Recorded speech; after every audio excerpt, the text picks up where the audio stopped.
अनि स्वागत कार्यक्रम परदेशीको सम्झनाको पर्खाइमा बस्नुभएका सम्पूर्ण रेडियो प्रेमी श्रोताहरूमा।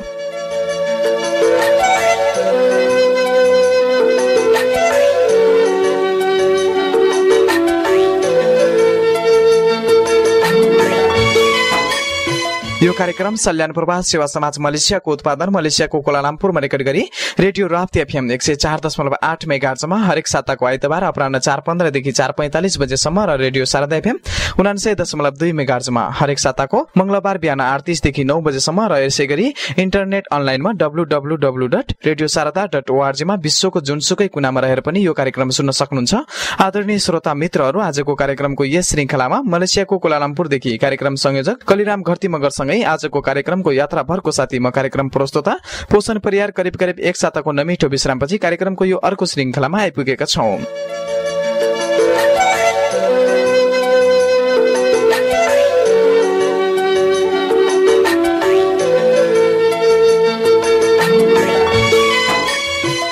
आदरणीय श्रोता मित्रहरू, यति बेलाको बसाइमा प्रविधि संयोजनमा रहेर साथ दिँदै हुनुहुन्छ प्राविधिक सहयात्री भरदेव कोटार गोपाल शर्माले। श्रोता मित्रहरू, यो कार्यक्रम विभिन्न समस्याका कारण विदेशी र विदेशमा बस्नुभएका नेपाली दाजुभाइ तथा दिदीबहिनीहरूको स्थितिको बारेमा जानकारी र वैदेशिक रोजगार सम्बन्धी विविध जानकारी दिने उद्देश्यका साथ यो कार्यक्रम सल्यान प्रवास सेवा समाज मलेसियाले तयार पारेको हो।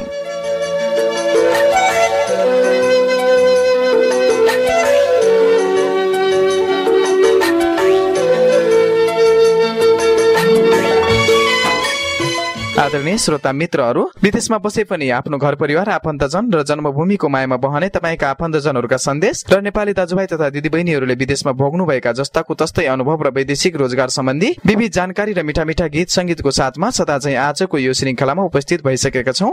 आजको कार्यक्रमको पूरै अवधिभर कार्यक्रम सुनेर हामीलाई साथ दिनुहुनेछ भन्ने पूर्ण विश्वाससँगै कार्यक्रमको सुरुवात यो मिठो गीतबाट गर्न चाहन्छु। स्वीकार्नुहोस् है त।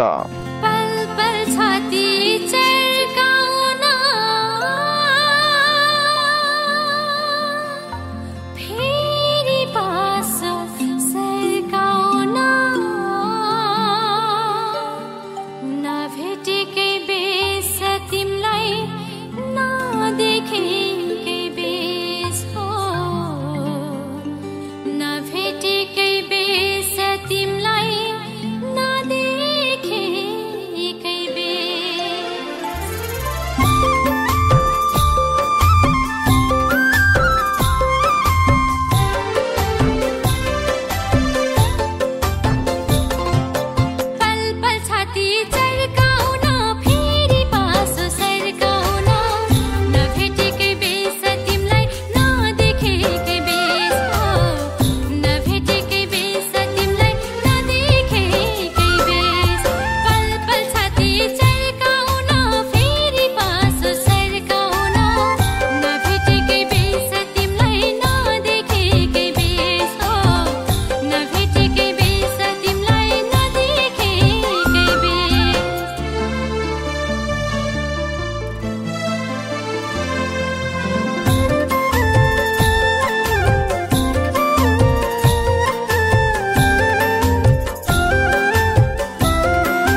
आदरणीय श्रोता मित्रहरू, यो मिठो सांगीतिक कोसेलीपछि कार्यक्रम परदेशीको सम्झनामा तपाईँ सम्पूर्ण श्रोता मित्रहरूमा म पूर्ण हार्दिक स्वागत गर्न चाहन्छु। र यो कार्यक्रम सल्यान प्रवास सेवा समाज मलेसियाको उत्पादन मलेसियाको कोलालम्पुरमा रेकर्ड गरी रेडियो राप्ती एफएम 104.8 मेगाहर्जमा हरेक साताको आइतबार अपराह्न 4:15 देखि 4:45 बजेसम्म र रेडियो शारदा एफएम 99.2 मेगाहर्जमा हरेक साताको मंगलबार बिहान 8:30 देखि 9 बजेसम्म सुन्न सक्नुहुन्छ। श्रोता मित्रहरू, यति बेलाको बसाइमा मेरो आवाज तपाईँ समक्ष पुर्याउन प्रविधि संयोजनमा रहेर सहयोग गरिरहनु भएको छ प्राविधिक सहयात्री भरत देवकोटा र गोपाल शर्माले, र आवाजमा साथ दिइरहेको छु म कार्यक्रम प्रस्तुता पोषण परियारले। आदरणीय श्रोता मित्रहरू, अब भने पालो भइसकेको छ कार्यक्रम परदेशीको सम्झना अन्तर्गत रहेको अनुभव भलाकुसारीको। अनुभव भलाकुसारीमा हामीले विभिन्न प्रस्तुति दिँदै आइरहेका छौं र यस्तै वैदेशिक रोजगार सम्बन्धी सुख दुःख, बाध्यता, व्यवस्था र सफलतासँगै वैदेशिक रोजगारले निम्त्याएका विविध विषयमा चर्चा परिचर्चा र नेपाली दाजुभाइ तथा दिदीबहिनीहरूसँग कुराकानी पनि गर्ने गर्दछौं। र आजको अनुभव भलाकुसारीमा मलेसियामा लामो समयदेखि कार्यरत सल्यान प्रवास सेवा समाज मलेसियाका केन्द्रीय सदस्य तारा प्रसाद एमसीसँग कार्यक्रम संयोजक अलिराम घरती मगरले गर्नुभएको अनुभव भलाकुसारी अबको पालोमा सुन्नुहोस्।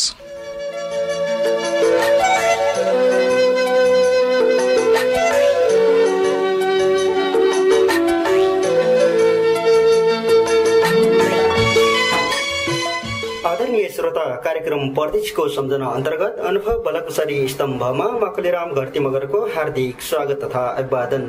श्रोता, हामी कार्यक्रमको हरेक अङ्कमा एकजना व्यक्तिसँगको कुराकानी, विविध जानकारीहरू प्रस्तुत गर्दै आइरहेका छौं र आज पनि हामी एकजना व्यक्तिसँगको कुराकानीलाई प्रस्तुत गर्न गइरहेका छौं र उहाँ हुनुहुन्छ विगत लामो समयदेखि मलेसियामा कार्यरत भई सल्यान प्रवास सेवा समाजका केन्द्रीय सदस्य श्री तारा प्रसाद महताराज्यू। उहाँलाई म कार्यक्रममा स्वागत गर्दैछु। स्वागत छ ताराजी यहाँलाई कार्यक्रममा। धन्यवाद कोलिराम घरती महरजी, मलाई पनि यस भलाकुसारी कार्यक्रममा समावेश गरेकोमा। हजुर, सर्वप्रथम यहाँको परिचय बताइदिनुहोस् न। मेरो नाम चाहिँ तारा प्रसाद महतारा, सल्यान जिल्ला सिन्बाङ गाविस, वार्ड नम्बर 2।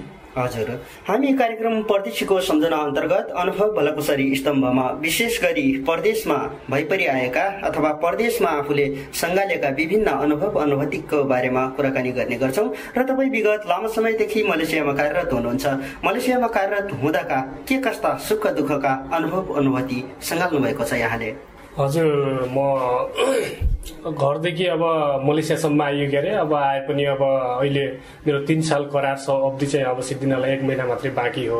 हजुर, वास्तवमा हामी नेपालीहरू अब आफ्नो देशमा आफ्नो ठाउँमा अब त्यस्तो अब बेरोजगारको अवस्थाले गर्दा हामी आफ्नो जन्मभूमिलाई, आफ्नो बा आमा, अब छोराछोरी स्वास्नी सबैलाई छोडेर अब हामी आफ्नो ठाउँ छोडेर अब हामी परदेशमा आएका छौँ है। आएर हामी अब कसरी जाने, अब आफ्नो कस्तो समस्या छ, कुन समस्यालाई कता गएर समस्या हल गर्ने भन्ने बारेमा चाहिँ हामीले मौन भएर बुझ्नुपर्छ। त्यही अनुसारले आफ्नो कामकाजलाई चाहिँ अगाडि बढ्नुपर्छ र अब काम गर्ने क्रममा अब जटिलता त आउन सक्छ, तर आए पनि अब आफ्नो समस्यालाई आत्मसात गरेर जटिलता कामलाई पनि अब मैले यो काम गर्नुपर्छ, अब यति नगरेपछि अब विदेशमा आएर पनि के गर्ने, अब रोएर होस् या हाँसेर होस् त्यसरी नै जिन्दगी बिताउनु पर्छ भन्ने म सोच्छु। हजुर, अनि जुन अहिले हाम्रो देश नेपाल एउटा बेरोजगारी समस्याले खग्रास भएको छ, यता पनि बेरोजगारी उता पनि बेरोजगारी र बेरोजगारीको संख्या बढ्दो छ र बेरोजगारीको कारण खाडी मुलुक लगायत अन्य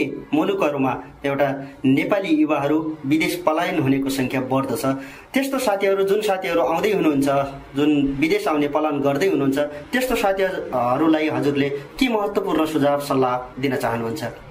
धन्यवाद। क्वेसन चाहिँ एकदमै जटिल सोध्नु भयो, तर म एकदमै खुसी छु यो क्वेसनमा। तर आफ्नो देश जन्मभूमिलाई, आफ्नो जिल्लालाई, आफ्नो गाउँलाई, आफ्नो समाजलाई छोडेर हामी जति नेपालीहरू अब परदेश पलायन हुन्छौँ त्यसको मुख्य आशय भनेको एउटा राज्यले पुर्याउन नसकेको अथवा बेरोजगारी अवस्था अथवा रोजगारी दिन नसकेको भन्ने बुझ्नुपर्छ सबभन्दा पहिले मेन कुरो।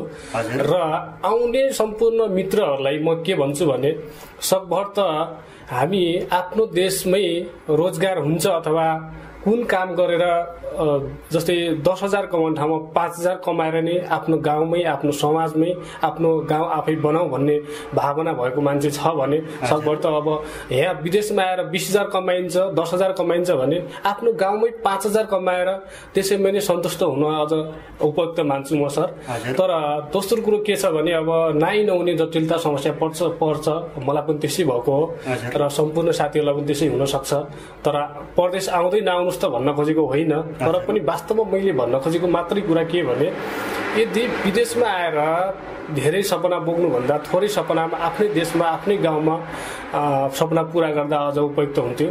र दोस्रो कुरो के छ भन्नुहुन्छ भने अब हामी यहाँ परदेशमा आइसकेपछि आफ्नो सपनालाई कुन सपना बोकेर आइएको थियो र कुन कामले हामीलाई कसरी के हुन्छ भन्ने बारेमा हामीले बुझेर परदेशमा अब आउँदाखेरि अब कुन राम्रो मेन पावर छ, मेन पावर पनि साह्रै धोका दिइरहेछ क्या अहिले वास्तवमा।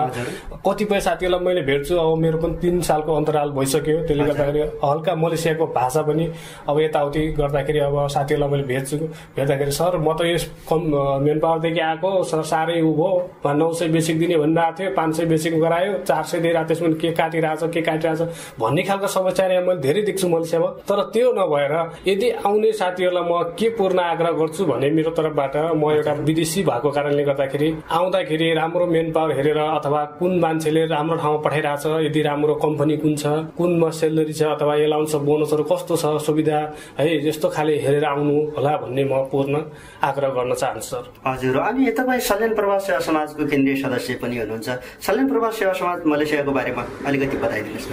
हजुर, म सल्यान प्रवास सेवा सङ्घको म केन्द्रीय सदस्य हो सर र मैले लामो समयदेखि कार्यरत छु र सम्पूर्ण साथीहरू अब एक थुक्की सुक्की 100 थुक्की नदी भने जस्तै हामी सल्यानवासीहरू आफ्नो क्षेत्रबाट कोही अलग कम्पनी हुनसक्छ, कोही अलग कम्पनी हुनसक्छ, हाम्रो कन्डिसन मिलाएर हामीले एउटा सल्यान सेवा समाजलाई, एउटा सल्यान जिल्लालाई सर्वोच्चको शिखरमा अथवा अन्य जिल्लाहरू जस्तै आफ्नो जिल्लालाई पनि चिनाउन सक्ने हामी एउटा मान्छे व्यक्ति बनौँ र सल्यान प्रवास सेवा समाजलाई पनि पूर्ण आफ्नो कामलाई अथवा फुर्सदलाई मिलाएर टाइम दिउँ र समाजलाई कसरी बनाउने, कसरी हुर्काउने भन्ने बारेमा जाउँ भन्ने म सोच्छु। र त्यसै गरी हाम्रो सल्यान प्रवास सेवा सङ्घले हरेक ठाउँमा कुनै ठाउँमा अब समस्याहरू आइलाग्छ, त्यस्तो समस्यालाई हल गरिरहेछ अहिले पनि, र कुनै ठाउँमा समस्या त्यस्तो आउँछ भने फेरि पनि हामी लागि पर्नेछौँ त्यस्तो समस्यालाई हामी